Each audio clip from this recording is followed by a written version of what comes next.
오늘은 디도에 관해서 말씀드리도록 하겠습니다. 제목은 바울의 신실한 동역자 디도, 이런 제목이 되겠습니다. 디도는요, 타이투스라고 이제 영어로 말할 수 있죠. 부제로서는 성도에게 합당한 태도, 성도들이 어떠한 태도를 가져야 주님이 기뻐하시는가, 그런 내용이 나오는데 그것이 부제가 되겠습니다. 성경 말씀은 디도서 2장 1절에서 6절입니다. 디도서 2장 1절에서 6절. 디도서 2장 1절에서 6절이요. 오직 너는 바른 교훈에 합당한 것을 말하여 늙은 남자로는 절제하며 경건하며 신중하며 믿음과 사랑과 인내함에 온전하게 하고 늙은 여자로는 이와 같이 행실이 거룩하며 모함하지 말며 많은 술의 종이 되지 아니하며 선한 것을 가르치는 자들이 되고 그들로 젊은 여자들을 교훈하되 그 남편과 자녀를 사랑하며 신중하며 순전하며 집안일을 하며 선하며 자기 남편에게 복종하게 하라. 이는 하나님의 말씀이 비방을 받지 않게 하려 함이라. 너는 이와 같이 젊은 남자들을 신중하도록 권면하되 범사에 내 자신이 선한 일에 본을 보이며 교훈에 부패하지 아니함과 단정함과 책망할 것이 없는 바른 말을 하게 하라. 이는 대적하는 자들로 하여금 부끄러워 우리의 악하다 할 것이 없게 하려 함이라. 디도는요, 바울 사도의 영적인 아들이요, 동역자라고 하겠습니다. 고린도서 8장 23절에 보면 바울은 디도를 동료요 교역자라고 표현하고 있습니다.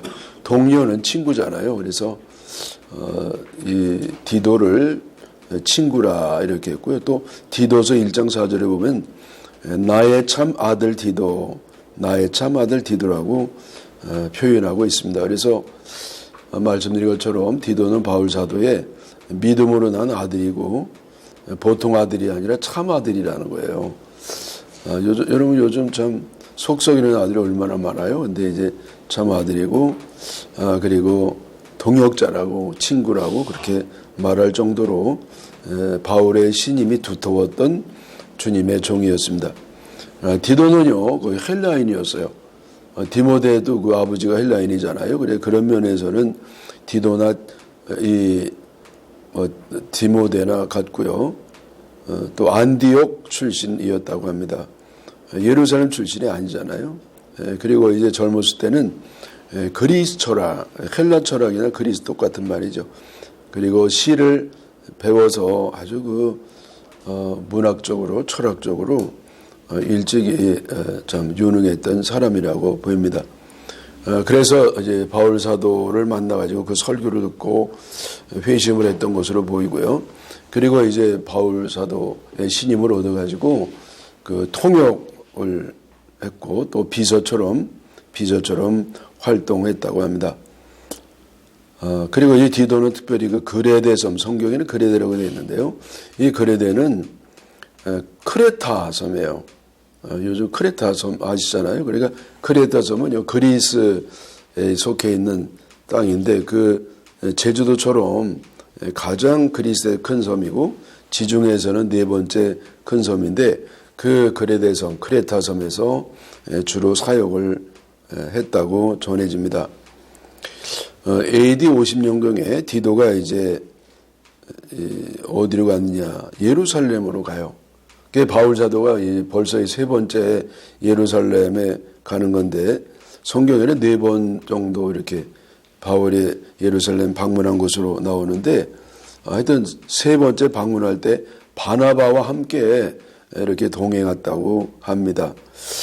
그래서 그 예루살렘 총회가 벌어졌는데 그 총회에서 아주 중요한 2가지 결정을 합니다. 이것 때문에 아주 시끄러웠어요.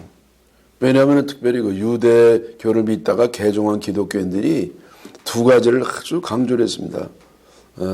이 교회의 일원이 되기 위해서는 2가지가 꼭 필요한데 할례를 받을 것과 율법을 준수할 것이다.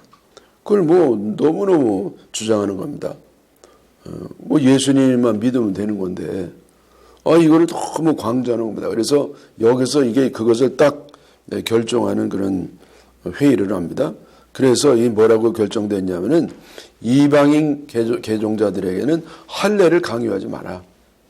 물론 믿는 자들에게도 할례 안 해도 되는. 그래서 이 특별히 이방인에서 넘어오는 사람들에게 할례를 강요함으로 해서 이 선교에 너무 지장을 주니까 할례를 강요하지 말라. 그리고 둘째는 율법 준수를 강제 조항으로 삼지 말라. 그렇게 이제 아주 중요한 결정을 냈습니다. 그래서 이 결정에 따라서 디도가요, 이제는 주의 종이 되면서도 할례를 받지 아니한 그런 기독교인이 되었습니다. 디모데는 할례를 받았잖아요. 그래서 복음을 전할 때에 뭐 방해가 되는 것은요, 뭐 얼마든지 안 했죠. 그래서 사람들이 저 할례도 안 받은 뭐 자꾸 그렇게 뒤에서 수군거리고 장애가 될까봐 복음 전파에 디모데는 할례를 했지만은 이 디도는요, 뭐 그럴 필요가 없으니까 이제 안 한 것으로 보입니다. 여러분 할례가 뭔지 다 아시잖아요. 그래서 할례는 요즘으로 얘기하면 세례라고도 할 수 있는데, 세례는 구원받은 표시로 받는 겁니다. 이게 구원의 조건은 아니죠. 구원받은 사람이 구원의 표시로서, 외적 표시로서 받는 것이고요. 할례도 마찬가지예요. 할례가 유대인들은 구원의 조건이라고 봤는데 조건이 아니라 이거는 선민의 표시입니다. 그래서 이거는 뭐 필수사항이 아니고 이제 선택사항이라는 것을 알아야 됩니다. 여러분, 우리가 진리를 분별할 때요, 아주 예리하게 이렇게 해야 돼요. 아주 정말 중요한 거는 중요한 것으로, 또 뭐 선택사항은 선택사항으로, 또 목숨 걸어야 될 목숨 걸고, 그렇게 해야지. 이거 헷갈려 놓으면은요, 교회가 얼마나 큰 이 혼란이 있는지. 그래서 바울 사도가 이제 예루살렘 총회를 통해서 교회에 좀 혼란스러운 것을 질서를 잡는 그런 일이 되었는데, 그때 이제 디도를 동행했다고 합니다. 바울이 그 2차 그 선교 여행할 때 소아시 지역의 전도를 마치고 떠나면서 디도를 에베소와 고린도로 보냈습니다. 근데 그때는 이제 디모데가 벌써 바울의 지시를 받고 바울 사도의 편지를 고린도 교회에 전달한 이유였습니다. 그 편지가 바로 고린도 전서라는 거죠. 편지 형식으로 된 하나님의 말씀입니다. 여러분 잘 아는 것처럼 이 고린도는요, 그 당시에 아주 그 타락한 도시였어요. 구약의 그 소돔과 고모라처럼 이때는요, 이 고대 사회에서 아주 그 고린도 교회가 타락한 도시였어요. 되게 타락한 도시는요, 대도시예요. 그리고 이 문명이 발달하고 경제적으로 아주 융성했던 도시가 거기에 예수님이 빠지면은 타락한 도시가 필연적으로 됩니다. 그래서 고린도 도시도 그렇게 됐는데, 여기 이제 바울 사도가 가가지고 복음을 전파해가지고 아주 좋은 기회가 생겼습니다. 그런데 이제 그 교회가요, 고린도시의 영향을 받아가지고 이렇게 또 타락했고요. 뭐 별일도 아마 뭐 이별로 뭐 옮길 수가 없습니다. 그럴 정도로 했고, 또 분열이 일어났고. 여러분 요즘 뭐 우리나라도 그러고 뭐 다른 나라도 그러고 대도시에 조금 잘 사는 나라는 두 가지 현상이 뭐죠? 그거는 뭐 경제적 타락이요, 또 서로 갈리는 겁니다. 뭐 얼마나 분열해서 머리가 터지게 싸우는지. 그래서 바울 사도가 그들에게 이제 고린도 전서를, 그때 뭐 고린도 전서라는 말은 없습니다. 편지였죠. 근데 고린도에 2번 편지를 썼고 중간에 쓴 거는 학자들은 뭐 잃어버렸다고 그런 얘기를 합니다만은, 어쨌든 먼저 쓴 게 고린도 전서였어요. 그게 바울 사도가 여기에 대해서 아주 잘 이게 믿음으로 어떻게 우리가 바르게 서는가, 그런 것들을 기록해 놨는데, 어떤 소식이 들리냐면은 고린도 교인들이 이 편지를 받고 거부감을 가졌다는 거예요. 반발을 하고. 그렇게 했죠. 여러분, 자기의 뭐 이게 잘못한 콕찔림을 받으면은요, 우선은 욱하고 반발을 합니다. 거부감을 가지고. 그래서 이 바울 사도가 그 소식을 듣고는 아주 걱정을 했습니다. 아이고 이거. 그리고 후회를 했어요. 내가 괜히 보냈나. 그게 이제 고린도후서에 나오잖아요. 그런 내용이. 그래서 이거 안 되겠다고 여기 보낸 사람이 디도입니다. 그 디도가 가가지고 한동안 그 교회를 잘 이렇게 이제 그 문제를 잘 해결하려고 애를 쓰고 이제 돌아왔어요. 그리고 이제 보고를 하는데 마게도냐로 돌아와서 보고를 했습니다. 그 마게도냐는요 사실은 도시가 아니라 하나의 그 도예요. 경상남도 같은 넓은 지역인데 아마 대도시가 아니라 뭐 조그마한 소도시였는지 하여튼 그 마게도냐에 가가지고 바울 사도를 만나서 보고를 했습니다. 근데 여러분 원래는요 이 성경에 보면은 바울 사도가 그 디도하고 만나려고 했던 장소가 드로아예요. 드로아. 그 드로아는 어디서 들어와 그런 뜻이 아니고 원래는 이건 트로이. 요즘은 트로이라고 그래요. 이게 트로이 목마로 유명하잖아요. 여러분 잘 아시죠? 모르면 관두시고요. 하여튼 그래서 이 트로이 목마라고 해서 굉장히 유명한 그런 도시인데 거기 바울 사도가 갔더니 이거 안 오는 거예요. 그게 서운해가지고 그 다음에 이제 뭐 선교하기 위해 마게도냐로 떠났거든요. 그게 마게도냐로 디도가 이제 와가지고 그때 보고를 받았습니다. 근데 보고한 내용이 뭐냐면은 이제 지금 고린도 교회의 상황에 대한 그런 보고를 했는데 그건 뭐냐면은 이 고린도 교인이 말씀드린 것처럼 잠시 동안은 굉장히 이들이요 부정적인 반응을 했어요.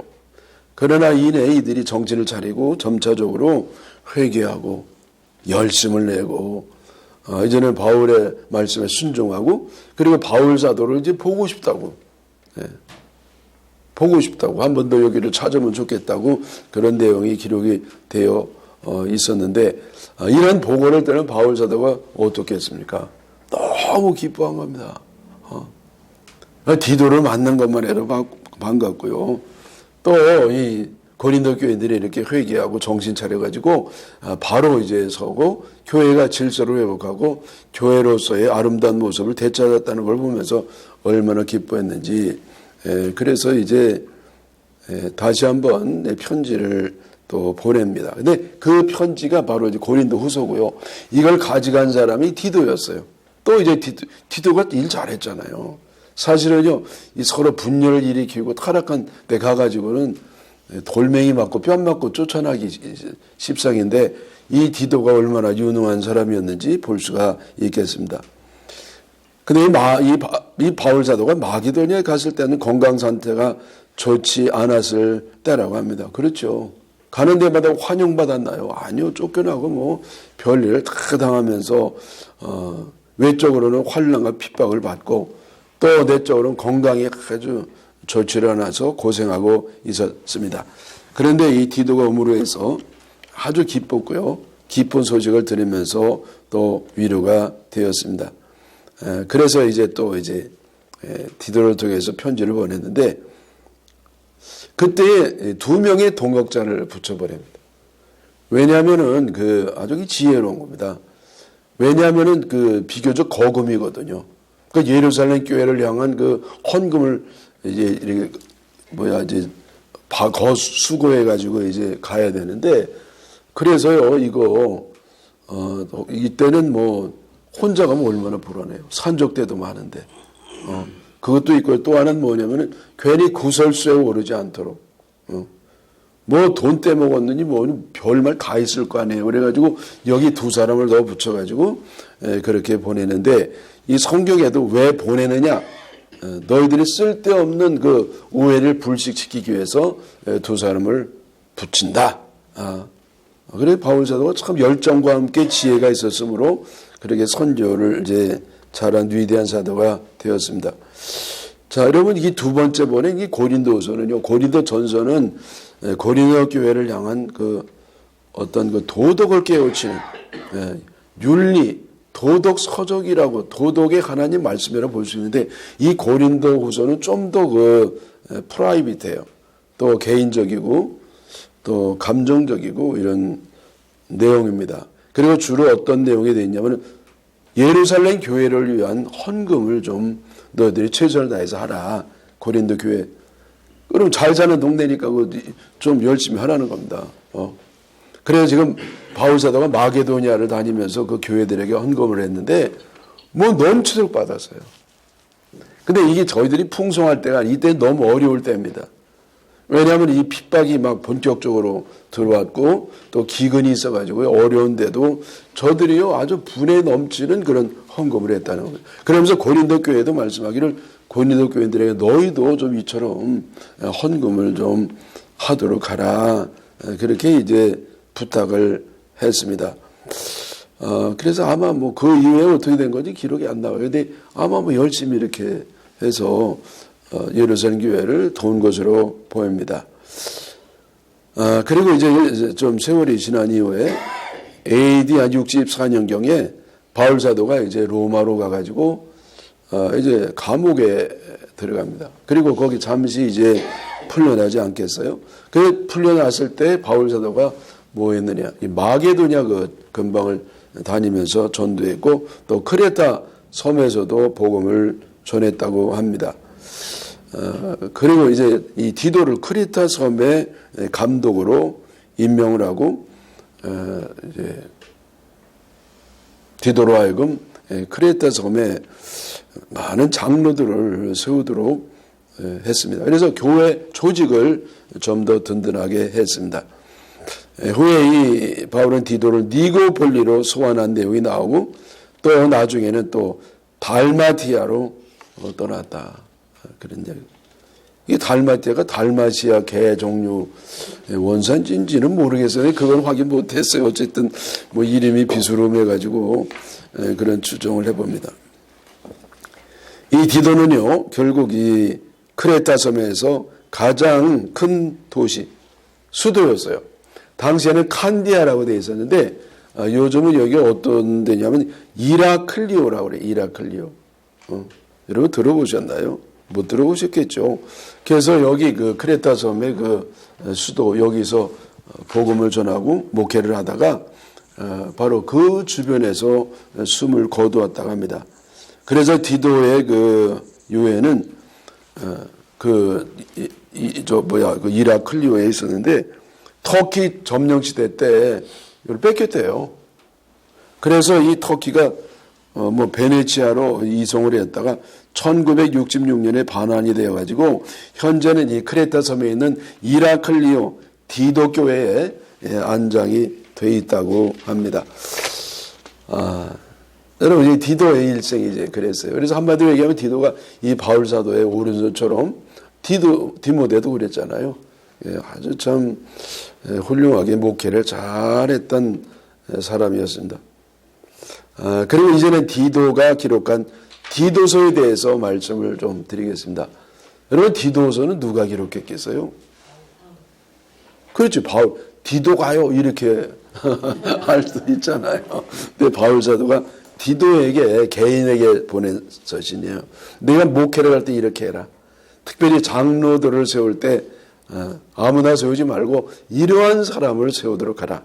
그리고 교인을 양육할 때는 이러한 목표를 가지고 교인을 세우고 양육하라. 그런 내용으로 디도서를 썼습니다.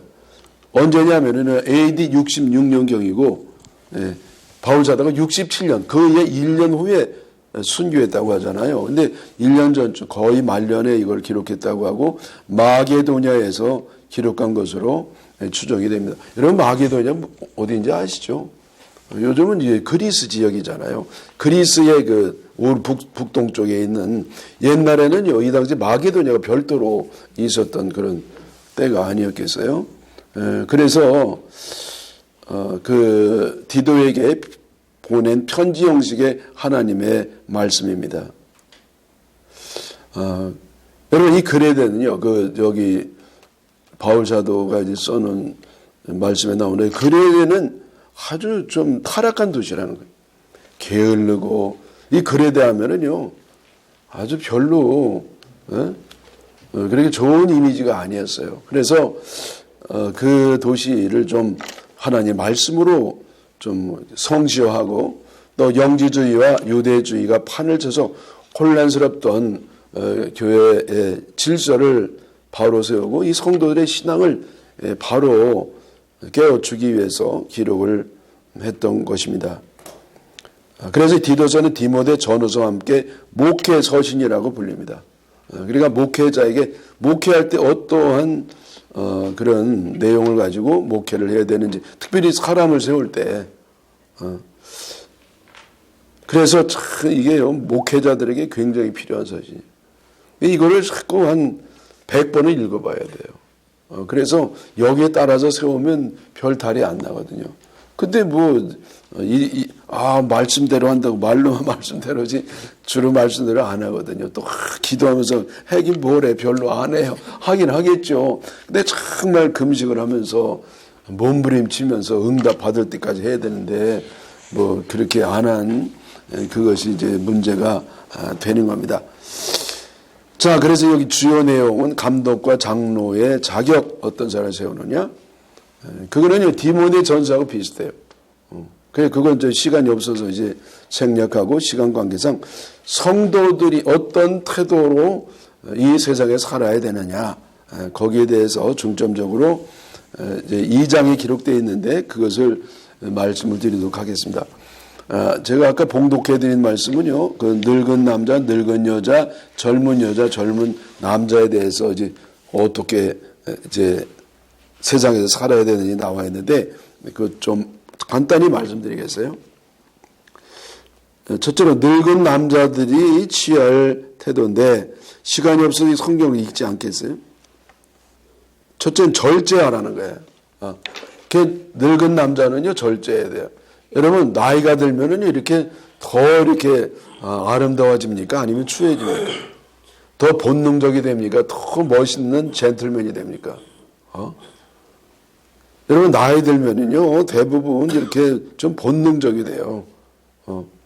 저는요, 나이 많은 사람들 곁에는 좀 겁나더라고. 왜 이렇게 말이 많아? 그리고 왜 이렇게 소리가 커? 아이고, 식당 가가지고 밥 먹으려면요, 이 나이 많은 사람은 이건 남자나 여자가 더 크지. 왜냐면 목소리가 아니, 그래가지고, 그래서 좀 이렇게 절제해야 되면, 특별히 말 절제해야 되고, 그 다음에 경건해야 되죠. 예, 제가 말씀드렸잖아요. 본능적인 사람이 되니까, 더 경건에 힘써야 된다. 또 신중하라. 되게 신중하지 못하게 조급해 하지 말고 한 번 더 거르고 깊게 생각하라. 또 믿음과 사랑과 인내함에 온전하라. 온전하는 거 저는요, 그냥 이것도 설명하려면 너무 많죠. 근데 한마디로 얘기하면은 끝까지. 믿음하다가 중도에 왜곡되지 말고, 변질되지 말고, 포기하지 말고, 끝까지. 주님 오실 때까지. 주님께 갈 때까지 믿고 사랑하고 인내하라. 여러분, 이렇게 한 사람이 누구예요? 예수님이잖아요. 이 제자들이요, 나중에 다 배신하잖아요. 근데 배신할 때에 주님은 끝까지 포기하지 않고 그들을 찾아가셔요. 찾아가서 그들을 믿어주고 신뢰하고 사랑하시고 인내하심으로써 그들을 제자로 만드셨습니다. 그래서 우리도요, 이렇게 하면은 진정한 제자를 만날 수 있을 겁니다. 근데 우리는 더러워서 하고 때리쳐가지고 못한단 말이야. 하여튼 이걸 끝까지 해내야 돼. 그 다음에 두 번째, 늙은 여자들. 여기 좀, 우리는 늙은 사람 없죠. 나이 든 사람만 있죠. 여기 거룩하라, 거룩. 그래서 이 늙은 여자도 마찬가지잖아요. 자칫 천박해질 수가 있어요. 그게 좀 더 아주 그 품위 있게, 아주 그 격조가 높은 그런 여자가 될 수 있도록 해야 됩니다.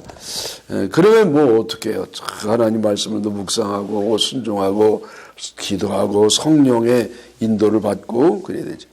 또 모함하지 말라. 하여튼 여자들 모이면은요, 아이고 왜 이렇게 남 욕을 하냐고. 왜냐면 그게 재미있으니까. 남 칭찬하면요 기분 나빠요. 그래 남 욕하고 그러면서 쾌감을 느끼기 쉽습니다. 그리고 이 열린 입이 돼가지고 눈만 뜨면 제잘제잘하다가 눈 감으면 이렇게 꿈에서 또 제잘제잘하고. 그래서 하여튼 특별히 모함하는 거, 뒤에서 알지도 못하고 뭐 욕하는 거, 그거 절대 안 됩니다. 또 술의 종이 되지 말라. 이건 늙은 여자에 해당되지 않는 것 같잖아요. 근데 여러분 사실 여자들이 알코올 중독되기 쉽습니다. 그리고 한번 중독되면은 여자들이 헤어나지 못해. 근데 나이가 많으면 여러분 이 나이 많은 사람들의 가장 큰 문제는 뭐냐? 외로움이에요. 외로움. 그 남자들이 먼저 가잖아요. 여자들이 골골골 가면 죽겠다고 그래도 먼저 가는 건 남자라고. 그래서 이 여자들에게 빠지기 쉬운 술독에 빠지게 해줘요. 알코올 중독. 그래서 중독되지 않도록 절제하라. 그 다음에 젊은 여자들이 취할 때도 남편과 자녀를 사랑하고 집안일을 하라. 제가 한번 여쭤볼게요. 자, 여러분 젊은 여자들이요. 자, 교회가 먼저입니까? 가정이 먼저입니까? 가정이 먼저입니까? 가정이 먼저죠. 물론 주님은 먼저야. 근데 주님은 먼저지만은 가정이 먼저입니다. 그 가정은 내팽개치고 교회 열심히 한다고 뭐 남편도 내팽개치고 애들도 돌보지 않냐고 열심히 하고 여러분 그거 좋은 거 아니에요. 주님 기뻐하지 않아요. 할 거 다 하면서요. 또 교회도 열심히 하고 그리고 시간이 없으면 둘 중에 뭘 택하느냐? 가정과 자녀 이거를 먼저 하는 거 그것이 우선순위인 줄로 믿습니다. 그래서 자녀나 남편이 소외감을 느끼지 않도록 그렇게 해야 돼요. 그다음에 네 번째는 젊은 남자는 어떻게 해야 되느냐? 신중하라는 거예요. 신중하라. 덜컥덜컥 일 저지르지 말고 생각은 깊이 하고 행동은 속히 하라. 또 젊은 남자에게 단정하라고 그랬어요.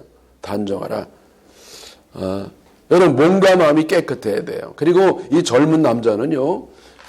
호르몬이 나오고 에너지가 나오고 땀을 많이 흘리기 때문에 조심해야 돼요. 저는 여름에요. 그 젊은 남자들 엘리베이터 같이 타면은 아이고 참 힘든 경우가 많아요. 왜냐하면 막 움직이면서 샤워를 안 하고 하니까 아이고 그래서 하여튼 냄새가 나지 않도록 그리고 예수님 향기가 나도록 늘 이렇게 깔끔하게 자기를 정리해서 예수님 향기 나야 될 줄 압니다. 그 다음에 바른 말을 하라. 바른 말. 은혜스럽게 말하라고 그러잖아요.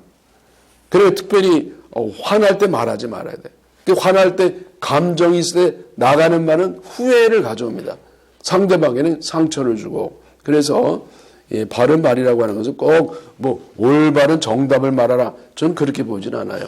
여러분 정답은요. 이 상처를 줘요. 괴롭혀요. 정답은 할 수 있는 대로 내가 정답으로 행동해야지만 정답을 말하는 것은 조금 문제가 됩니다. 기도하고 성령의 파수꾼을 입술에 붙여야 될 줄로 믿습니다. 그다음에 이 종들에 대한 말인데 이건 한번 이것도 여러분 집에 가 읽어보세요. 세 가지 말인데 하나는 순종하라. 윗사람에게 순종하라. 여러분 요즘은 아예 윗사람이 없어졌잖아요. 윗사람이 없어. 왜? 자기가 윗사람이 됐으니까. 왜냐하면 어렸을 때 왕으로 여왕으로 공주로 커가지고 하여튼 이 윗사람이 없습니다. 부모님에게 선생님에게 또 어르신들에게 연세가 많은 분들에게 존경과 순종을 보여주는 것은 만고불변의 하나님의 말씀입니다. 이거는 세대 간에 싸운다는 거잖아요. 아니 세대 간에 싸우면 어떻게 부모님을 이렇게 잘 공경하고 또 존경을 해야 되는 줄 믿습니다. 존경할 만해야 존경하고 순종할 만해야 순종하지. 여러분 그 말이 일리는 있지만 진리는 아니에요. 무조건이에요. 여러분 이 부모는 존경할 만해야지. 아이고 참 싸가지 없는 말이에요. 부모는요 그냥 부모라는 자체가 존경해야 되는 겁니다. 그 목숨 걸고 놔주고 그 고생하는 거 여러분 어쨌든 그렇게 하고 윗사람에게 존중하라. 또 거스리는 말을 하지 말라. 말대꾸하지 말라는 거예요. 또 훔치지 말라.